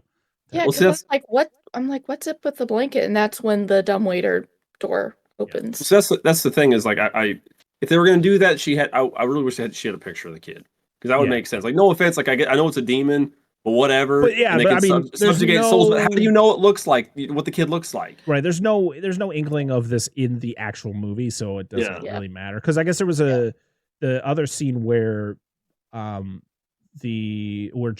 possessed Janice comes into the room, which is it's coming up, so I will talk about it. Where she goes into the room and does the whole thing where it's like, sister, I have sinned, and then she tosses her against the mirror. Well, it was supposed to be, originally, it was going to be her child walking in, being like, "Mommy, why did you let me die?" Like, type deal. Fuck. Yeah, and then Janice was going to show up. That would mess me up more than anything. Really effective, even though they were deleted scenes. I would like the scene with the shadow child scratching under the bed was like, damn, that's an effective scare right there. Like, it doesn't show the child, it shows a shadow. It's just a shadow, but it's like literally scratching, and then you could see the head turn. You're like, "Mommy." Nope. So that would have been fine if they didn't show what the kid looked like, because the demon wouldn't know, right? Like in theory, like whatever. Anyway, I hate kid ghosts. I hate. That's the worst ones. So yeah, this is so after she got attacked, Mr. Mullins, he put a bunch of Bible verses onto, like, taped them all over this room, put the doll in the middle, and then a priest came over and bless the place, pretty much like locking the power into this one room. The power of Christ compels you. And I think the reason this didn't fully work is because they didn't do like the main characters from the Conjuring series. I can't think of their fucking names. The Warrens. They didn't do it enough. I think the one time, because it was 12 years in between when they had that done, the daughter, roughly 12 years. When their daughter died and when these people show up. So if they only had it blessed one time, it's probably something they need to do multiple times, like the Warrens do. Yeah, because they said the Warrens do it twice a month or something like that, or once a month. Yeah. I mean, you fucking might as well. I don't know the expiration date on that shit. Supposedly they mention the Warrens in this movie. They don't mention them by name, but they mention the fact that I think the priest says something about how he knows people that deal with this stuff all the time. I'm like, I feel like they just do that with all the movies that have nothing, that aren't the Warren stories. Like, they're just like, yeah, we know these people. I was like, we get it. They're in this fine, universe. guys. We get. That's why I'm watching this shit. Yeah. So Janice attacks the other girls. They go into Mrs. Mullins' room, and she's just split in half, hanging from the wall. Like, what the hell? I was like, holy shit! Like when you see her like pinned, and then like it's just half of her body, and like, I was like, this is the most violent any of these movies have been. And it mirrors the Scarecrow, the way the Scarecrow looks later inside the barn, which I thought was pretty cool. I was like, damn, that's metal as fuck. Like how they see blood dripping, but you don't see it right away. Like, you know what they see afterwards, but as they're leaving is when you see the half of the body. Yeah. And it's like, ooh. Okay. Yeah, so Janice, she goes in, she tosses Sister Charlotte into a mirror, kind of knocking her out. The older girls, they go down to the barn. She launched her into that mirror. She didn't just knock her. Oh, she was full on like bitch slap. Yeah, she smoked her with her mind. The older girls, they try to go to Mr. Mullen's truck, but it won't start.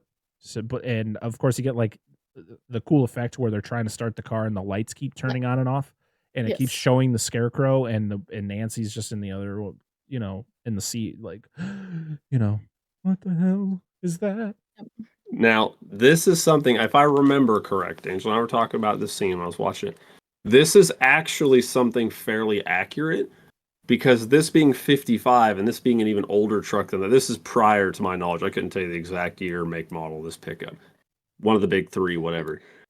Probably. Could be an international. I don't fucking know. Anyway, when the lights fade real bad when they're starting it, these old cars had generators instead of alternators. So they charged different. So I believe the lights going dim in and out like that is how it would actually work in that situation. And the fact that the cab is like this. Yeah. Well, compared to I fucking love dude. Give me the small cab. I don't want people behind me. Anyway, because also it's the fact that when they all get in, they're all like. Oh yeah, it's great. It's fucking fantastic. I love old trucks. But also those old ones were a 6-volt system, and newer vehicles, at least after that, would use when alternators were 12-volt systems, so they didn't even have as much power. So there you go. So nobody cares about that information. I just wanted to give it. Just like, okay, let's go. No, we always look forward to your car information, Dan. We always look for those car facts. It's just your face. You're looking for your. Oh, I have one more by the end of this fucking episode too. So they realize the truck's not going to start, so they run down to the barn, and Carol goes in, and then the door just shuts, and the rest of the girls can't get in there. So Carol's kind of trapped in there. The Scarecrow's in the back, and she's freaking out. And then the demon starts to form inside of the Scarecrow, and comes out, and you just get some really effective scares throughout where he's on the ceiling. The light bulbs start unscrewing. The light bulbs are unscrewing and crashing to the floor. And I said earlier, I was like, this Scarecrow looks different. Yeah. Than earlier, because it was like baggy in the face. But then it was an actual Scarecrow, yeah. Well, then you see it this time, and like the eye sockets are more defined. There's like a mouth. The mouth is more defined. And like the whole head looks. I was like, here we go. This did not pan out the way I thought. I was expecting, the Scarecrow is just going to become animated. Like, nope. No, it just comes out of the demon. Just comes out of it. I thought the demon was going to murk her with the axe. Nope. Yeah. It messes with her a bit. She goes into another room, and then Nancy is able to kind of like rescue her from the barn. Linda uses the dumbwaiter to escape Janice. She wheels herself all the way down to the bottom floor where it's the Mullins room, and she finds nothing's there, but she sees the blood trail, and then it leads to the half torso of Mrs. Mullins, and then she comes back alive, and she starts chasing her back into the dumbwaiter, and then she's got to pull herself back up again, and then Janice is right behind her, crawling up the fucking dumbwaiter behind her. Like she looks through like the little gap. And it's like, oh. You see the demon hands come up between the gap. I was like, fucking sweet. I love that Linda kicks him. She's like, it's a flashlight. Hits it with the flashlight. Oh, yeah, that's right. Yeah. We looked at each other. I was like, would that shit work? Maybe that flashlight was blessed. I don't know, fucking clue, dude. Yeah, and so she is able to get out of there, and she goes back into B's room and hides in the doll's room there. Oh, that's not and of course, she's, she's looking out to make sure Janice isn't around, but then she looks back, and the doll's still in there. And I like how she turns. She's in the closet. Yeah. So and what the hell? She sees the dolls there. She kind of looks to see where Janice is at, and then she looks back, and then she goes over to the doll and turns its head. And then she goes back, and that's when the Janice opens the door. Is like, found you. Wouldn't want to have the doll looking at me like that. So Charlotte shows up, and this is when, because Janice gets on top of Linda, she's trying to choke her, and Charlotte shows up, throws the rosary beads onto Janice, and throws her into the room, locking her in there. This is when the house starts to shake. Things are going crazy. Your demonic activity type of stuff. And I thought it was going to implode in on itself. Yeah, I know. It's like it's like the end of Poltergeist, where the house just gets sucked into nothing, goes into a black hole. The cops show up. I'm guessing that night, because they had mentioned they had called the cops a little bit earlier, and they open the door, and what do they find but the giant hole taken out of the wall? So Janice was able to escape out of the room, but they find the doll there, and then they ask about the doll because the priest there, Father, whatever the fuck his name was, because he's so relevant in this movie. He comes out with the doll, and he's like, they're like, get that doll away from us. There's something wrong. He's like, no. This doll's clean. It's all good. Does anybody want it? And they're like, no. He's like, fine. I guess I'll take it then. Yeah. No. Don't want it. So this is when we are shown we're at like another orphanage. And we see that this little girl's getting adopted. And we then find out it's the Higgins from Annabelle. And who is the little girl they're adopting? But Janice, who is now going by Annabelle. Well, you actually hear during the flashback of the Mullins, when B dies, I think, or something around that scene, Esther Mullins, Mrs. Mullins, calls her Annabelle. Right, that's I can't believe I completely forgot that. Yes, so B is just her nick, is just a shortened version for Annabelle. So the little girl, the Mullins daughter, was named Annabelle, and they thought that her spirit was inhabiting the doll. That's why the doll's name is Annabelle. But then the whole demon, manipulation thing, and it really wasn't her and all that stuff. But because the demon is now inside of Janice, she goes by Annabelle now, and she gets adopted by the Higgins, and I love that the gift that they give her is a Raggedy Ann doll, which is what the actual Annabelle doll is. I forgot to tell you that. So now we go another 12 years into the future, where we see pictures of Annabelle through the day she gets adopted, through her life up until the events of Annabelle, and we get a recreation of the Higgins death scene from Annabelle, but in the perspective of being in the Higgins house, which is awesome. Yeah, you see them in their bed. They hear things, they go out, and of course, Mr. Higgins gets stabbed, gets his throat slit by Annabelle, and then the guy goes in and kills the mom. And then, of course, you then go to Mia and John's house, where they're reacting, and the end of it is just kind of, I like how it's just a panned out shot of John going into the house to investigate what's going on, and just, goes back. And wasn't it in the first one they said she had joined a cult or whatever? Yes. Yeah. You ever think that it could have been her manipulating them? The cult? That it wasn't the cult that started it, but her manipulating them into absolutely. doing what she wanted. That would make sense. Because her whole thing was, I think it was to the point where the demon, it was getting to the end of its kind of time with her. So I think that's why she wanted the doll back, because I think that's the whole point, is they knew where the doll was, and she finds the doll again. Well, see, watching this movie, I was like, how the fuck are they going to connect this? Like, they established it in the first movie. Like, what is the point of all this? And then we get this connection. I was like, okay, it makes sense. Yeah, I don't think what I said is true at all, because I don't think the Annabelle doll, the doll itself from the first Annabelle, is the same. It's not the same doll from this movie, because of the fact that he made many versions. He made more than one of this doll, and he sold them in his town. So maybe it got circulated. Because he only ever made the first one. That is true, because he never delivered them because his daughter died. That's true. Yeah, it's weird, because you don't really get a clarification, because you don't see. I mean, you see that the father takes the doll away, but you don't know where it goes from there to then get to Mia.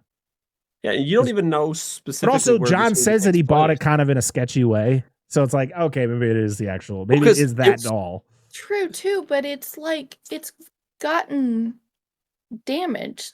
So where did it go? It was 12 years. He could have had it restored. I don't know. Well, yeah, because also the police take that doll. They put it in the back of the police car at the end of this movie. And it's 12 years. Yeah. Yeah. Well, and also, actually, I got to point out the biggest fuck up of this movie. The biggest fuck up. All right. I was so mad. I was like, what in the fuck? When does this movie take place? Listen, director, writer, whoever's in charge of this shit, you fucked up, and I'm going to call you out. At the ending scene, when they're recreating the whole thing and the neighbors, the main characters of the first Annabelle go to check on the neighbors, it pans out and it shows vehicles on the road. Mm-hmm. Well, this movie takes place, 67, 68, so it's 12 years after. The vehicle parked in front of their house is a Ford Maverick, and that wasn't produced until 1970. So you fucked up. Wait, you were 2 to 3 years The car early. parked in front of whose house? Out in the road. Between at the very end of the movie. But that movie took place in 1970. No, it didn't. It took place in 1968. I thought we talked about that it took place in either 1969 or 1970. Well, I just looked it up on here, and it said the first Animal takes place in 68. Oh. I could be wrong. I don't know. But in 1970 is when the Ford Maverick. So if you fucked up, you fucked up. Damn. I'm just saying. He's mad. Dan's over there. Dan's so mad he's fidgeting with a weapon. It's not a weapon. It's Victor's. It's It's a trainer thing you wanted for a butterfly knife. I don't use this shit. I think you need to rattle knife. it a little closer to your mic though. The whole rest of this episode. I'm sorry. I'm a fidgeter. We need to get you guys stress balls. They're a lot quieter. At the beginning of this, neither of you noticed. I'm staring at the camera, eating my Takis the whole time. I didn't see you. And I'm trying not to laugh. Okay. Because here I am. I'm like eating them. And it did not catch. It probably did as you were talking. It's okay. But your mics either sound crystal clear or it sounds like a fan, like you shoved a fan in your microphone. Because every time you talk, all I hear is when you guys are talking. Listen, I'm surprised people haven't pointed it out, but I guess people just don't care. The audio sounds fine. But it didn't catch me chewing on the really crunchy Takis, but it can catch that. And I can't even hear it. So, yes. This is when we hear a jazzier version of You Are My Sunshine. That is the song of this movie, by the way, if you didn't know. And then we get a final shot of the doll, and it plays that, like, the music box music, the wind up one that you hear from the first one. Yeah. And then there's an after credit it's not necessary to watch. I can tell you right now, it's literally just shows Valak as the nun coming out of the shadows towards the camera because the nun is the next movie in the series. So, well, why not? We didn't even watch the post credit scene, so we fucking didn't know. That's fine. Well, so yeah, you got it right there. So that is Annabelle Creation from 2017. I think I said 2016 at the beginning of the episode, but that's fine. This came out in 2017. So we didn't get any comments on this movie, and I'm kind of sad about it. So please, for anyone who listens, follow us on Twitter, follow us on Instagram, and follow us on Threads, because every Friday or Saturday before we record, I post what movie we're covering, and I ask what you guys think. Like, what are your thoughts on the movie? You know, and I got some comments. Well, I guess people like you more than they like our show. So,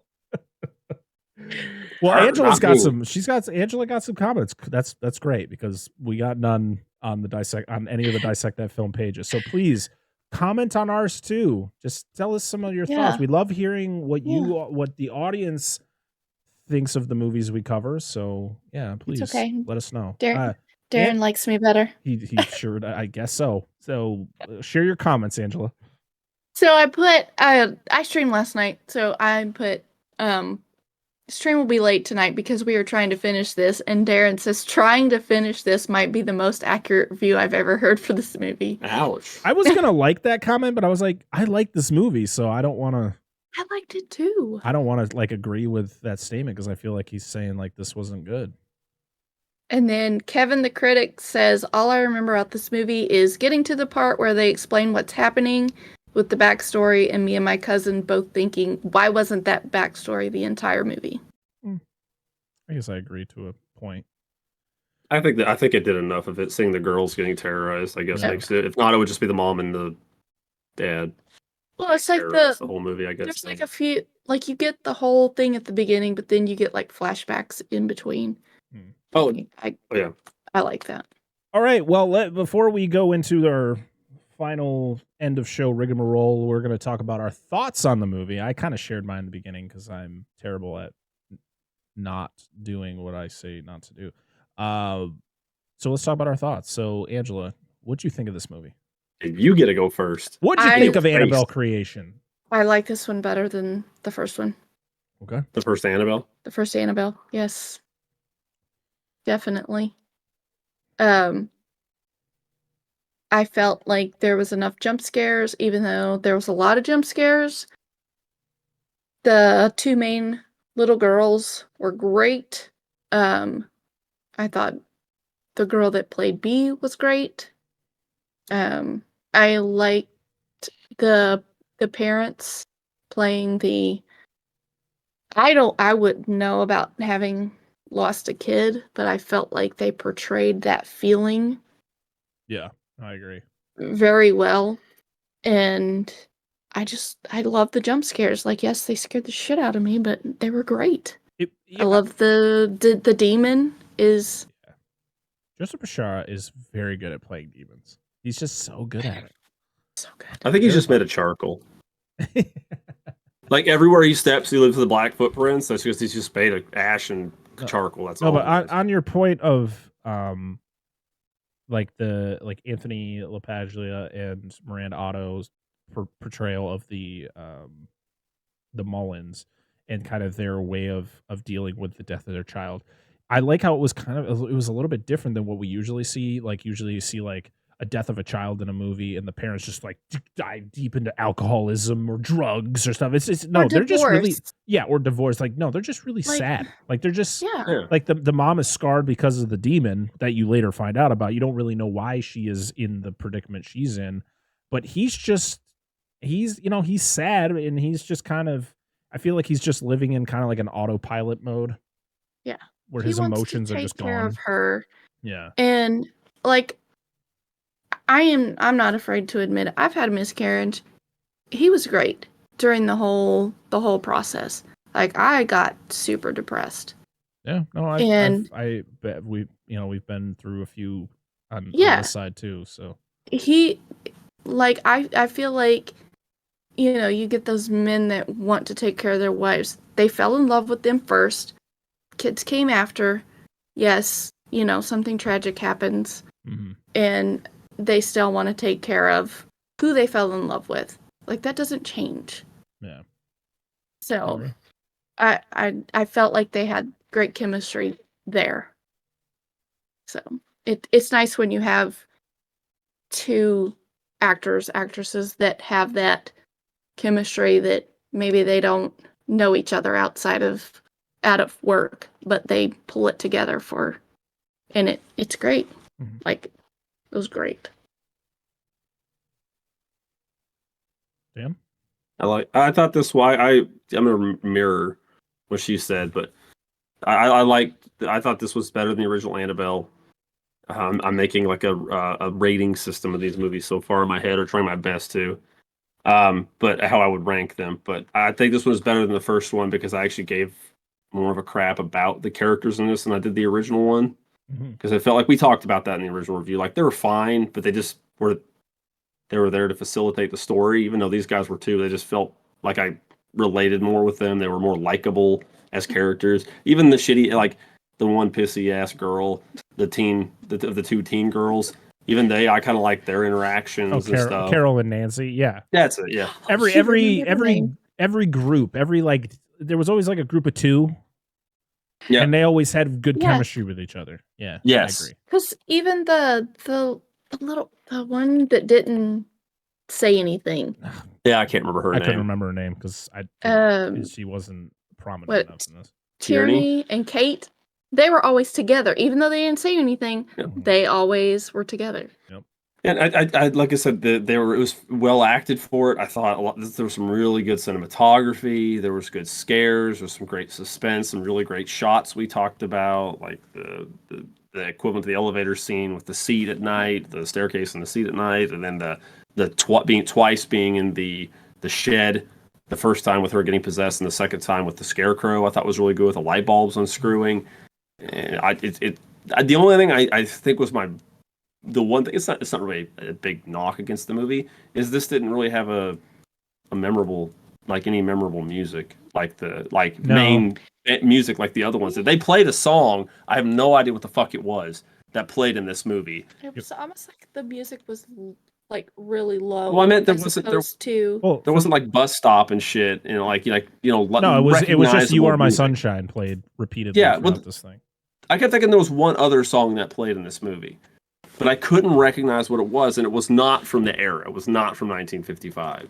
Well, I told you my Blu-ray kept cutting out the music, so I couldn't hear the music half the time. Okay. Yeah, like I said earlier, this movie is, to be honest, I think it's not even like close to Annabelle. I think it really surpasses it. I think it tells a better story. It gives you better characters that you kind of care more about. You really like this movie is kind of depressing in a lot of ways. Of course you have the death of a child, but also like you feel so bad for Janice the entire movie because this girl's not like a shitty person. Like she just got dealt a shitty hand. She's got the polio. Then she of course has to deal with this demon, and then she gets possessed by the demon. And then like you later find out who she becomes, and she ends up dying because of the demon. So like this girl just has a shitty life. I mean, it probably had some good, decent times in the 12 years between her getting adopted and then the final, the killing of her parents. But she was the demon the whole time. So yeah, Janice is, she was such a tragic character. And the Mullins fully, you feel for them. Linda having to, her dealing with, losing her, I'm guessing her best friend, her and Janice are really close. And, you feel bad for her at the end when, they don't know where she is. They don't know where Janice went. And she's just kind of like, I hope she's safe out there. I hope. Yeah. Just has her doll. That's it. Well, I feel like that had she not gotten possessed and the Mullins dying, I feel like they would have adopted both of them. Probably. Yeah. Yeah. Another thing is like they just kind of come off as the type that would, like, we adopt the cats from the shelter that are the elderly cats that nobody wants. Right. So I kind of feel like they are that type that nobody wants per se, because Janice she has polio, so she is going to need more care. Mm-hmm. But I felt like they would have been the type to be like, we don't care about that. We like you. Yeah, this movie also effective scares all the way through. Like I said, there are some moments where it's just endless. It goes on for like 2 to 3 minutes of just like scare after scare after scare, and they're all effective. Where I feel the first one kind of you have a lot of lull moments before you get something happening. Like, no, I'm not saying you need to have it be scary the entire way through. You want to give a good story behind everything, but boy, there was some fucking doozies in this one.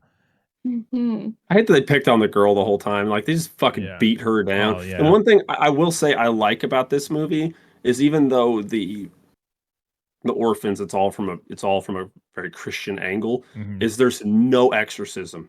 There's no talk of it outside of where they bless the room. Nobody's trying to seal the demon. Nobody knows what the fuck's going on. There's like in the last 3 movies, you've gotten something like, I know a little bit about this, blah, blah, blah. No, there's none of that stuff in these movies. Well, especially This movie. since Charlotte is Catholic, you would assume She doesn't believe her half the time.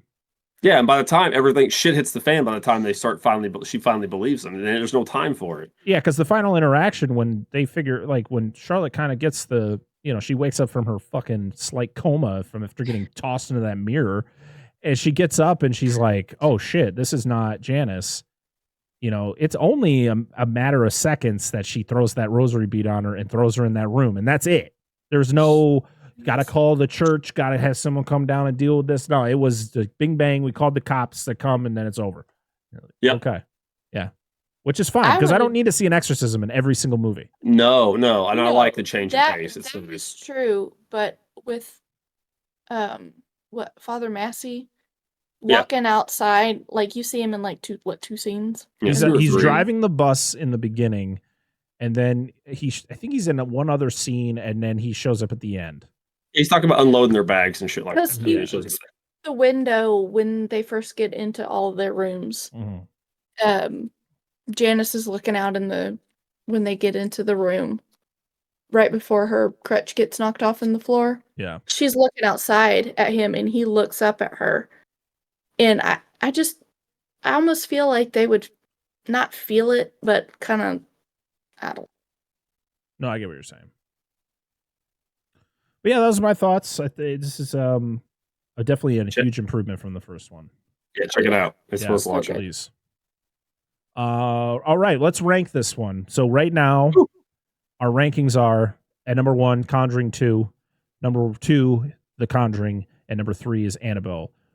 Is Annabelle Creation better than Annabelle? Yes. Yes. Okay. Is Annabelle Creation better than The Conjuring? No. Okay. I would put it at 2. So our new rankings going into our 5th week of this franchise. Number 1 is The Conjuring 2. Number 2 is The Conjuring. Number 3 is Annabelle Creation. And number 4 is Annabelle. Next week, we are venturing into week 5 of the Conjuring universe as we talk about 2018's The Nun. Which I'm not looking forward to watching. You can find... Sorry, go ahead, Dan. I can't wait till we get to the 3rd Annabelle movie where the doll ends up. Well, I know we could do the Nun. I've seen too many of the Nun memes. It was like pranksters or something that were playing pranks on people, and I'm like, fuck no. I can't wait till we get to the Annabelle movie where the doll ends up in a college frat house and kills all the guys in there. It's just gonna be called Annabelle Guys and Doll. That's the one I'm waiting for. Please make that happen. What's the Wan? What's the guy? James Wan. James Wan. There's your idea. It is not dolls, not guys and dolls. Guys and doll. That's it. Doll. Make it happen. Oh boy. You can find us on Twitter, Instagram, TikTok. What? I forgot one thing. It's really important. Angela, notice the doll looks fucking weird in this movie. The eyeballs. There's something about the Annabelle doll between this movie and her other appearances. She looks weird. Her face looks fucking weird. I can't figure out what it is. It just they changed her face. So if you remember in the first Annabelle, where her mouth is, it's very caved in. I'll put a picture on the video form of the contrast between the two dolls. But yeah, we talked about in the Annabelle episode how because they had the lipstick, it just looked weird because it was like a carving of her mouth, so it was like indented. Where this looks more like a face, like it looks like she has real human eyes. Her face is more human-like. The eyes look too big. She pulled up an original Annabelle picture. Yeah, the poster from the original Annabelle, her eyeballs. Her actual like pupils and stuff are smaller. This for the creation looks like human eyeballs. They're huge. They're way too big. That's something I was meaning to mention this whole fucking episode, and I completely forgot. It just looks weird. Yeah, because I remember mentioning something in the Annabelle episode about I didn't like how her mouth looked. Yeah, the mouth looks weird. But I mean, just like overall, like something about her face is like, it's like the placement of everything, the eyes being bigger, the mouth being different. She just looks fucking weird. Like, sorry to cut you off. They could have kept like the eyes and the nose part and, changed the mouth. Yeah. But, it was almost like you have human looking at you. Maybe that was the thing. I mean, it took the mom's eyeball. Oh, Lord. All right. We good? We good here? Yeah, we're good. So that's it. I think I'm done. Oh, I want to make sure. I want to make sure we got everything we got to say out of the way before I get into the final spiel of the night. I think I'm another good. epiphany moment. Good, because I got to pee. Oh, well, you can find us at Dissect That Film on Twitter, Instagram, TikTok, Threads, Facebook. We're on all those social media sites. I use X now. So stupid. It's Twitter to me. I use that in Instagram the most, but I do try to post everything on all the social media sites. Like I said, we put out our posts about commenting on the whatever movie we're covering. Maybe I'm just going to post a poster and just be like, maybe people will just guess on what I'm doing and they just go comment on it. I don't fucking know. Somebody just comment on them, please. If you see the movie and you have a thought about it, share it with us on any of those social medias. You could say, "Hey, that movie sucked, and you're stupid for liking it." At least, maybe not be that rude about it. I will read it on the show. I'll read it on the show. That's fine. I don't care. Yeah, exactly. You find us on all the podcast apps. We're on Spotify, Apple Podcasts, Good Pods, Google Podcasts, all those apps. If you listen to us on an app that allows you to rate and review us, please leave us a 5-star rating. If you can review the show, that's also greatly appreciated. I know Good Pods, you can rate and review individual episodes along with the whole show. Spotify, they have the 5-star system, which is always fun. So go over there. Let's get. I'm looking for at least to hit 20 Spotify ratings by the end of August. So please, we're only 3 away. I feel like that's not a lot to ask. And Apple Podcasts, we have a lot of listeners we have a lot of people who listen to us on Apple Podcasts, and we only have 12 ratings on Apple Podcasts. Come on.